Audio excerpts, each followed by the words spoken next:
যেদিকে চোখ যায় শুধু পানি আর পানি। পানিতে তলিয়ে গেছে রাস্তাঘাট, ঘরবাড়ি সহ ফসলি জমি। চরম ভোগান্তিতে জনগণ। ভয়াবহ বন্যার এমন দৃশ্য মৌলভীবাজারের জড়ি উপজেলার।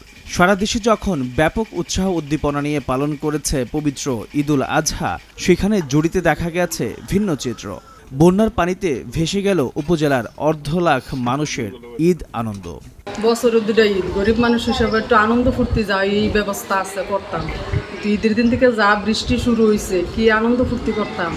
মানে ভয়ে আতঙ্ক যেমন কই মাল সামানা যাওই আছে টুকটাক যে রেডি থুইতাম উপরে, তার কোনো ব্যবস্থা নেই। খাওয়া করতে গিয়ে পিন্দা করতে গিয়ে মানে কোন আশ্রয় কেন্দ্র যাইতাম এই কোনো উপায় নাই। উপায় এখন আশ্রয় কেন্দ্র তাই আশ্রয় নিচ্ছি। মানে ঈদ বলতে যে আমরা জীবনে এই আনন্দটাই আমরা বুক করতাম পারছি না। পানির জন্য আমরা ঈদ পর্যন্ত করতে পারি না, ঈদে যাইতে পারি না, নামাজ পড়ছি, বৃষ্টির মধ্যে খুব কষ্ট করে পড়ছি। এবং এখন যে বাড়ি ঘরে যে পানি আছে, প্রত্যেকের বাড়ি ঘরে পানি, গরু ছাগল হাঁস মুরগি নিয়ে ছোটো ছোটো ছেলেমেয়েরা বহুত কষ্ট। এবং সরকারি যে অনুদান, এই কোনো অনুদান কারো বাড়িতে আসে নাই, সবাই কষ্টের মধ্যে দিন যাপন করতেছে।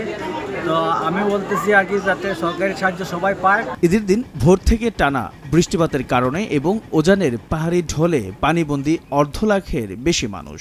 উপজেলার 6টি ইউনিয়নের 65 থেকে 70টি গ্রাম প্লাবিত। টানা বৃষ্টিপাত ও বন্যার কারণে ভোগান্তিতে পড়েছে মানুষ। অনেকেরই ঠাঁই হয়েছে আশ্রয় কেন্দ্রে। বাড়িতে পানি, আমরা থাকতাম পারি না, আমরা আশ্রয় কেন্দ্র লইছি। রাঁধতে পারি না, খাইতে পারি না, কি রাঁধতাম কি খাইতাম, রোজগার নাই, টাকা পয়সাও এত নাই। আমরা কেউ কোনো সাহায্য করছে না। এখন আলু 4টা আইনা ফাঁক করতেছি, বাচ্চারা খাওয়াইতাম। শুধু আলু?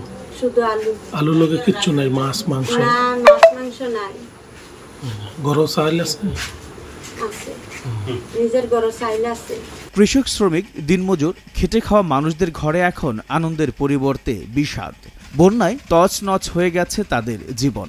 অনেকের বসতঘর, গোয়ালঘর, গুদামের ধান, ঘরের আসবাবপত্র সবকিছু ভেসে গেছে বন্যার পানিতে। ফলে এবার ঈদুল আজহা বন্যা কবলিত এসব মানুষের ঘরে কোনো আনন্দের বার্তা নিয়ে আসতে পারেনি। অনেক ঈদগাহে পানি উঠে যাওয়ায় ঈদের নামাজ আদায়ে সৃষ্টি হয় ভোগান্তি। পশু কোরবানি দিতে গিয়ে পড়তে হয়েছে বিড়ম্বনায়। একটা ঈদ গেল, বন্যা সারাইয়া গেছে। ঈদ কেমন জিনিস আমরা দেখছি না, বুঝছি না, কইতে পারি না পানি দেখে। বেলাগাঁও, নয়গ্রাম, ইসবনগর, শিমুলতলা, এই 3-4 এলাকার মানুষ আমরা ঈদের দিন থেকে ঠিকমতো খানা খাইতে পারতেছি না। এক তুইলো ঢেউ, প্রচুর ঢেউ। আর আমাদের যে ঈদের আনন্দ, এগুলো আমরা করতেই পারছি না। আমার কিছু ফিশারি আছে, বুঝছেন না, এইগুলা তো আমি রাইতে দিনে খাটতেছি। আমাদের খানির খুবই একটা সংকট বর্তমানে। রাস্তাঘাট পানিতে তলিয়ে যাওয়ায় বন্ধ হয়ে যায় যান চলাচল। জড়ি শহরের সাথে বিভিন্ন এলাকার যোগাযোগ বিচ্ছিন্ন হয়ে যায়। জলাবদ্ধতা বেশি হয়ে গেছে। জলাবদ্ধতা হওয়ার কারণে আমাদের এলাকার লোকজন ঈদ ভালোভাবে করতে পারছে না। অনেক লোকজন ঈদগার মধ্যে আসতে পারছে না পানির কারণে।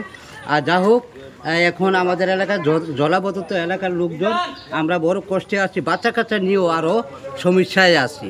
আমরা স্কুলে আইসি নিরাপত্তার কারণে, আর যে খাওয়া দাওয়া করবো বা ঠিক মতো রান্না বান্না করবো, তাও আমরা পারতাছি না। কেন লেগে এখন স্কুলে আইসি, অনেক স্যারেরা যে কয় তোমরা রান্না বান্না করো না, আমরা স্কুল কালো হয়ে যাবো বা ধুমা এরকম হইব সেরকম হইব। আমরা তারপরে আমরা মানুষের সাহায্য যে দেয়, এটাই আমরা খাইয়া এটা জানি নিরাপত্তার লেগে স্কুলে থাকতাম। ঈদের দিন থেকে পানিতে তলিয়ে গেছে জড়ি উপজেলার জায়ফরনগর ইউনিয়নের বেলাগাঁও, জাঙ্গিরাই, নয়াগ্রাম, ইউসুফনগর, শিমুলতলা, শাহপুর, ভাটি শাহপুর, নিশ্চিতপুর, ভুয়াই এবং পশ্চিম জড়ি ইউনিয়নের বাছিরপুর, খাটটিখা, কালীনগর, নয়াবাজার, আমতৈল ও হরিরামপুর গ্রাম। মানুষ কিনো যোগাযোগ করতে পারে না, কোন লোকে কই এন থাকার কোনো জায়গা নাই। গরু নিত কই, হাঁস নিত কই, মুরগ নিত কই, ধান নিত কই, সব পানিবন্দি। এরপরে পানিবন্দি মানে আশ্রয়কেন্দ্র কিছু গেছে, যাওয়ার পরে এরপরে দেখা গেছে আশ্রয়কেন্দ্র তো মানুষ জায়গা লইতেছে না। আর মানুষ সবার বাড়িতে পানি, মানুষ খুব আতঙ্কে আছে, পানি খুব বেশি হয়েছে। পাশাপাশি ফুলতলা, পূর্বজড়ি, সাগরনাল ও গোয়ালবাড়িতে পানি বেড়ে বন্যার সৃষ্টি হয়েছে। বন্যা কবলিত প্রতিটি এলাকায় দেখা দিয়েছে খাবার ও আশ্রয় সংকট। এইচ এম নাহিয়ান, ভোরের কাগজ।